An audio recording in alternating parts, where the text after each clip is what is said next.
दोस्तों नमस्कार। नीति मंथन में आपका एक बार फिर से स्वागत है और मैं हूँ अरुण वर्मा।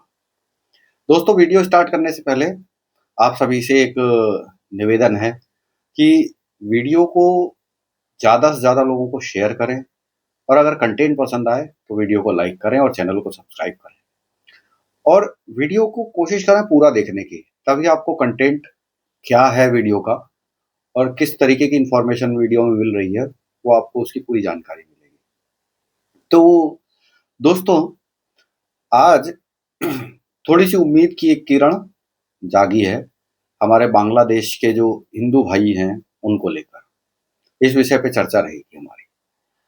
तो कुछ 4 पॉइंट्स है जिसके ऊपर में डिस्कशन करेंगे।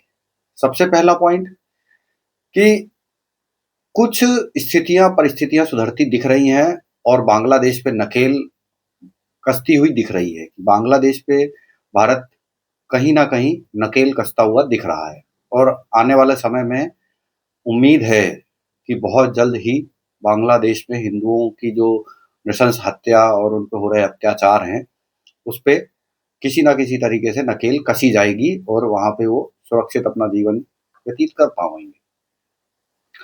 तो सबसे पहला इस पे जो पॉइंट्स बाई पॉइंट्स हम डिस्कशन करेंगे। तो सबसे पहला पॉइंट जो है वो पॉइंट है कि जो हमारे आर्मी चीफ हैं जनरल उपेंद्र द्विवेदी जी, तो उन्होंने कॉल किया था पाकिस्तान के जो आर्मी चीफ है उनको, फखरुद्दीन जमा को। तो उनको जब कॉल किया और उनको सीधी सीधी जो चीज न्यूज मीडिया में आई है और जो चीज न्यूज मीडिया में रिपोर्ट की जा रही है कि हमारे आर्मी चीफ ने बांग्लादेश के आर्मी चीफ को कहा कि इंडियन असेट्स जितने भी हैं चाहे वो बांग्लादेश के किसी भी कोने में हो और स्पेशली ढाका में हो, आपको एश्योर करना पड़ेगा कि उनको किसी भी तरीके से कोई प्रॉब्लम नहीं होगी, उनको किसी भी तरीके को कोई भी डैमेज नहीं होगा। असेट्स असेट्स का मतलब केवल बिल्डिंग्स नहीं होती है, असेट्स का मतलब होता है लोग, और लोग के साथ में इंडियन असेट का मतलब केवल बांग्लादेश में इंडिया से गए हुए हिंदुस्तानियों की बात नहीं है। बांग्लादेश में रह रहे हिंदुओं के बारे में भी उनको अच्छी खासी फटकार लगाई होगी और कान पकड़ के उनको ये समझाया होगा कि बेटा सुधर जाओ, नहीं तो बहुत ज्यादा समय नहीं लगेगा, एक छोटा सा मिलिट्री एक्शन छोड़ो, एक पुलिस एक्शन करेंगे और तुम्हारी जितनी हेकड़ी है ना सब उतार देंगे तुम्हारी, है ना। तो तुम्हारे हम जितने भी जो गर्मी चढ़ी है ना सारी गर्मी उतार देंगे। अदरवाइज आप आपके ये जो चचा यूनुस मोहम्मद यूनुस जो है इनको समझाओ, है ना, कि हिंदुओं पे हो रहे अत्याचार के ऊपर में आपको कुछ करना पड़ेगा। और सीधी सी बात है कि जो प्रेस ब्रीफिंग होती है या फिर किसी भी तरीके की जो न्यूज मीडिया में जो रिपोर्टिंग होती है वो शब्दशः तो नहीं बताई जा सकती कि हमने इस तरीके से उनको गरियाया है, इस तरीके से उनके कान पकड़े हैं और इस तरीके से उनको उठापटक करेंगे उनकी हम, ऐसा हमने उनको शुद्ध देसी भाषा में समझा दिया है। तो जो मीडिया रिपोर्ट्स आएगा वो तो एक उसी तरीके की भाषा आएगी जिस तरीके से मीडिया में जो भाषा यूज की जाती है। तो ये रहा पहला पॉइंट कि, और इस पॉइंट के बाद 48 आवर्स का अल्टीमेटम दिया था हमारे आर्मी चीफ ने बांग्लादेश के आर्मी चीफ को कि 48 आवर्स का टाइम दे रहे हैं, आप सिचुएशन को सुधारो। और जैसे ही एक यहाँ से 48 आवर्स का एक अल्टीमेटम दिया उसके बाद में बांग्लादेश में थोड़ी सी परिस्थितियां बदलती हुई दिखी। अब उसके बाद अभी आपने अगर पुराना वीडियो ना देखा होगा तो उसमें मैंने वीडियो में आप मेरा पुराना वीडियो जरूर देखें। उस वीडियो में मैंने कहा था कि बांग्लादेश पे सिचुएशन को अगर कंट्रोल करना है तो भारत अगर चाहे तो बहुत आसान तरीका है, और वो आसान तरीका क्या है? डिप्लोमेसी।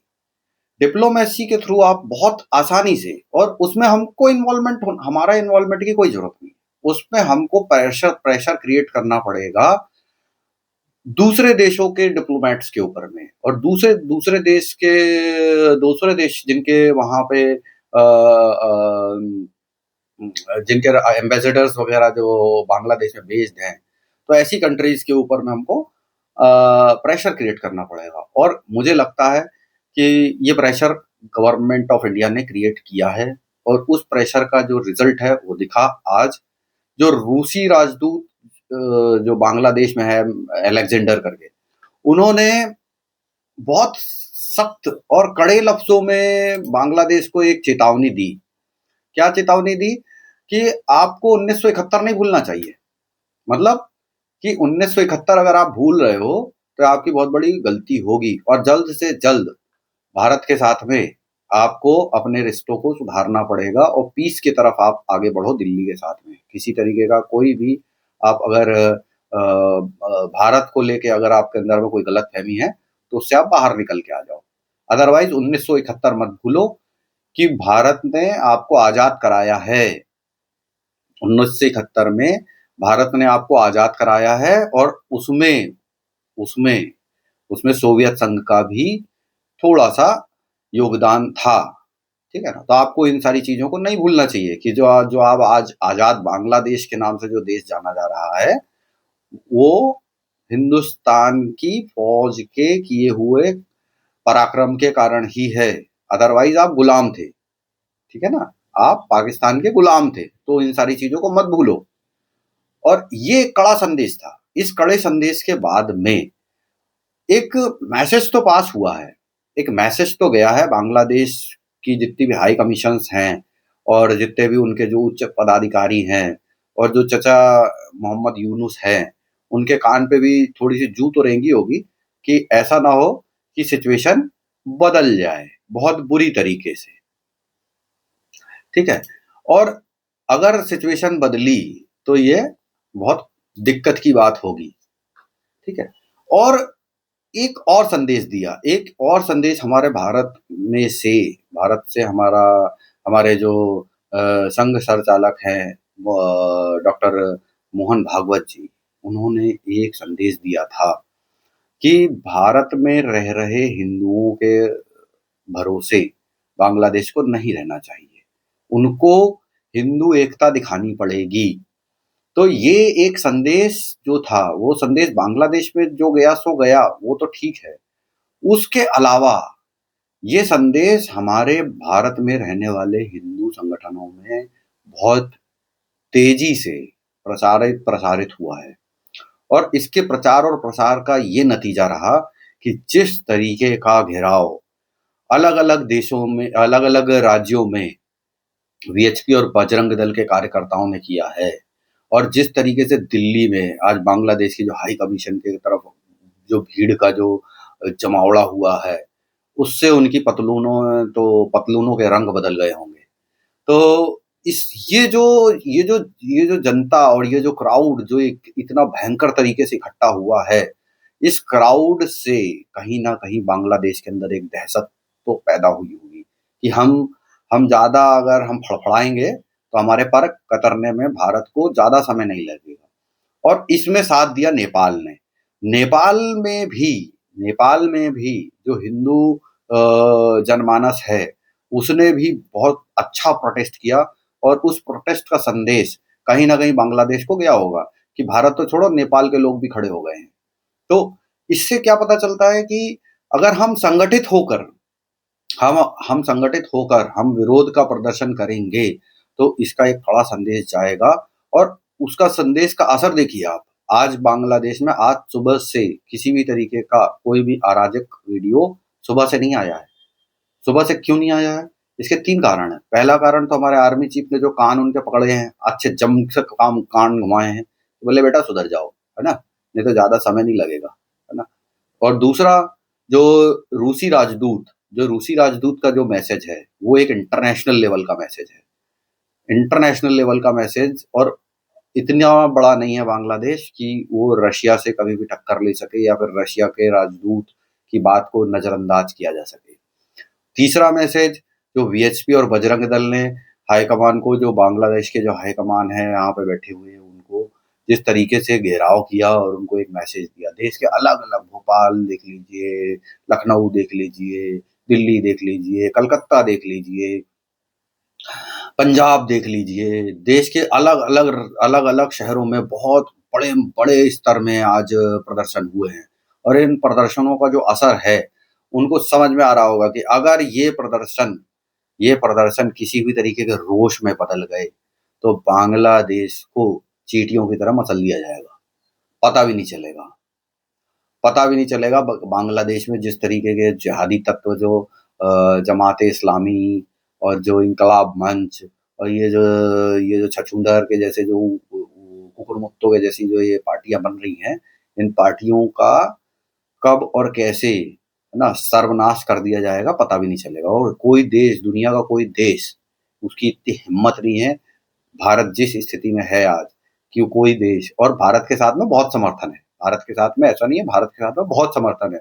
अगर भारत किसी भी तरीके का कोई एक्शन लेना बांग्लादेश के ऊपर स्टार्ट कर देगा, ये तो भारत की भलमनसाहत है कि भारत अभी तक शांत और चुप बैठा हुआ है ना। उसके बाद भी आपको प्याज भेज रहा है, आपको चावल भेज रहा है, आपको अंडे भेज रहा है, ना जाने क्या क्या भेज रहा है, आपको हेल्प कर रहा है ना।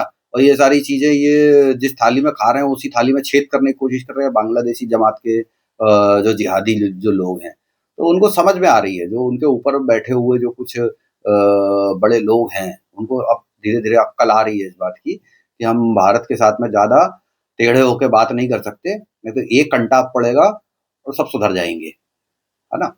तो ये हो गई बीएचपी की बात। अब बात आती है कि जो यूनुस चचा हैं, यूनुस चचा खुद गिरते नजर आ रहे हैं। यूनुस चचा की हालत बहुत खराब है। यूनुस चचा की हालत इसलिए खराब है कि जो इंकलाब मंच है, जो कभी इनके साथ में जो एक रेडिकल ऑर्गेनाइजेशन है वहां पे, इंकलाब मंच, उसने प्रोटेस्ट करना स्टार्ट कर दिया है। और उनका ये कहना है कि जो उस्मान हादी जो मरा है, उसको जो जिनने भी उसको मारा है, उनको आप उनकी गिरफ्तारी करो, उनको पकड़ के लेके आओ। अगर आप उनको पकड़ के नहीं लेते हो, एक अल्टीमेटम दिया है कि अगर आप उनको पकड़ के नहीं लेके आते हो तो विद्रोह की एक अलग स्थिति होगी। तो चचा वहां पे घिर गए हैं। और छोटी छोटी जो पार्टियां बन गई हैं कि एक इनने खुद अपनी एक पार्टी बना ली, एनसीपी एक पार्टी बना ली है, ठीक है ना, नेशनल सिटीजन पार्टी, और बीएमपी है वहां पे, ठीक है, वहां पे जमात है, वहां पे ये इंकलाब मंच है, और भी छोटी छोटी पार्टियां जो बन गई हैं, इनसे घिरते नजर आ रहे हैं। तो यूनुस चचा की हालत खराब है। यूनुस चचा मुझे नहीं लगता कि बहुत दिन के मेहमान हैं बांग्लादेश में। बांग्लादेश की स्थिति तभी सुधरेगी जब यूनुस चचा को लतियाया जाएगा और वहां से यूनुस चचा असाइलम लेके भागेंगे किसी दूसरे देश में। और तब वहां पे एक अगर आर्मी कंट्रोल में आ जाती है, अगर आर्मी अपना कंट्रोल ले लेती है, आर्मी कंट्रोल में ले लेती है देश को, तो सिचुएशन बदल सकती है। और मुझे ऐसा लग रहा है कि आने वाले समय में वो दिन दूर नहीं जब बांग्लादेश आर्मी देश में कंट्रोल ले लेगी और यूनुस चचा को रास्ता दिखा देगी बाहर का कि चलो बेटा हो गया, आपको 1.5 साल दे दिए, बहुत दे दिया, अब आपके बस का नहीं है, देख लिया हमने। हमारे देश की चाहे अर्थव्यवस्था हो, चाहे हमारे देश की इंडस्ट्रियल जो ग्रोथ थी, हर तरीके से अगर आप देखें तो बांग्लादेश बहुत बुरी स्थिति में है।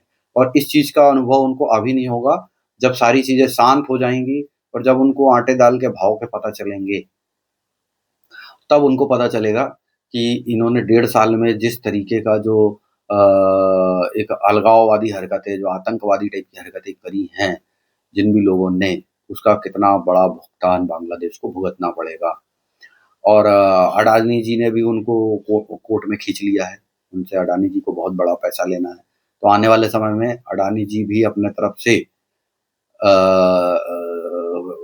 एक प्रकार से कहे तो अपने जो शिकंजा है वो कसते नजर आ रहे हैं बांग्लादेश में। तो बांग्लादेश चारों तरफ से घिरता नजर आ रहा है और बांग्लादेश भीख मांगने के अलावा अभी की स्थिति में बांग्लादेश के पास में कुछ नहीं है।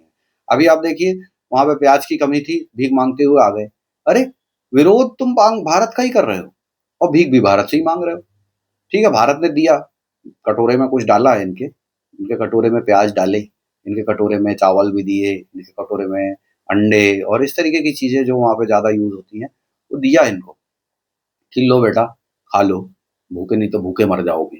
तो परिस्थितियां सुधरती हुई दिख रही हैं। आने वाला समय मुझे लगता है कि बांग्लादेशी हिंदुओं के लिए एक अच्छा समय रहेगा। तो आज का वीडियो को यहीं करते हैं समाप्त और आप लोगों से निवेदन है कि अगर वीडियो का कंटेंट अच्छा लगा हो तो वीडियो को लाइक करें, चैनल को सब्सक्राइब करें, ज़्यादा से ज़्यादा लोगों तक शेयर करें, जिससे कि चैनल की रीच को बढ़ाने में मुझे आपकी मदद मिल सके। जय हिंद, जय भारत, नमस्कार।